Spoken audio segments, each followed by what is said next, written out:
c'est une action essentielle pour permettre à l'enfant de prendre son meilleur départ et de grandir de façon optimale. Voilà pourquoi est-ce que nous en parlons. Nous avons convié la presse, les médias, pour donner quelques informations, expliquer le processus, donner les orientations du ministre de la Santé en ce qui concerne cette pratique. Parce que les conséquences sont énormes et néfastes pour l'enfant. Vous avez la malnutrition, vous avez d'autres maladies, et lorsque nous ne mettons pas en pratique ces actes simples, mais hautement importants pour l'enfant. Voilà pourquoi est-ce que nous, de façon périodique, nous vous invitons à échanger avec vous, à vous partager cette vision pour que nos populations aient la bonne information et qu'ils arrivent au changement de comportement qu'on souhaite.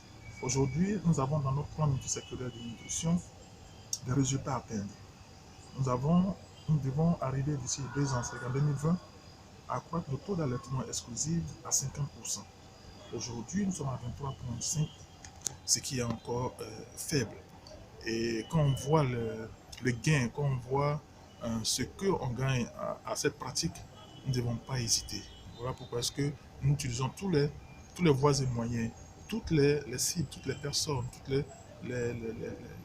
tous ceux qui peuvent donc contribuer à faire en sorte que les ménages adoptent ce comportement. Voilà un peu l'essence de notre rencontre. Comment cette question revient? Très souvent, les mères qui travaillent doivent reprendre le travail avant. Et donc, qu'est-ce que le projet, c'est 3 mois? Mais ce que nous demandons aux mères, nous avons cette possibilité d'extraire le lait et pouvoir le conserver. Voilà. Nous avons des directives dans ce sens-là. Donc, nous amenons les mères, lorsqu'elles viennent en consultation, les prestataires de soins offrent cette possibilité-là aux mères pour qu'on puisse extraire le lait, le conserver et puis le donner à l'enfant au besoin. Vous voyez. Il y a tout cet environnement dans lequel nous créons et que nous mettons à la disposition des mères. Alors, le lait est conservé au réfrigérateur. Vous voyez, la mère jusqu'à ce qu'elle revienne. Le matin, le lait est conservé au réfrigérateur pour la journée.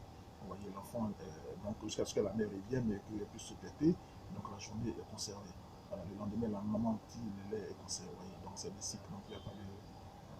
Le code, donc on l'a dit tout à l'heure, le code depuis 2013, donc le code de commercialisation, le décret a été signé, nous communiquons sur le décret, nous prenons.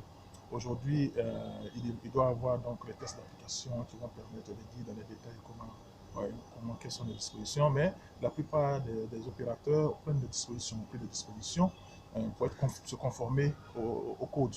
Donc aujourd'hui, les entreprises prennent des dispositions pour qu'effectivement, ils ne soient pas en dehors du cadre défini par le code de commercialisation. Mais nous devons donc faire en sorte que ces informations soient connues par l'ensemble des prestataires, mais la communauté, puisqu'également, nous devons être les gardiens de ce code. Nous devons être, donc attirer l'attention à chaque fois que nous sortons dans le cadre défini par le décret. Merci.